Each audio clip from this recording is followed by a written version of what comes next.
How to fix ChatGPT not available in your country easy and quick. If you want to fix it, all you need to do first, just open your browser, click these 3 points, and then click history. And now once you're here, go to clear browsing data, select now select 4 weeks, and then select browsing data and cookies and clear data, and that's it.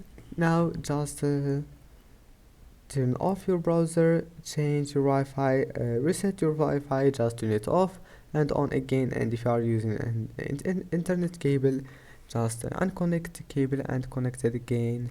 I hope that can help you, and that's it for today's video. If you like this video, don't forget to like and to subscribe, and see you in the next video.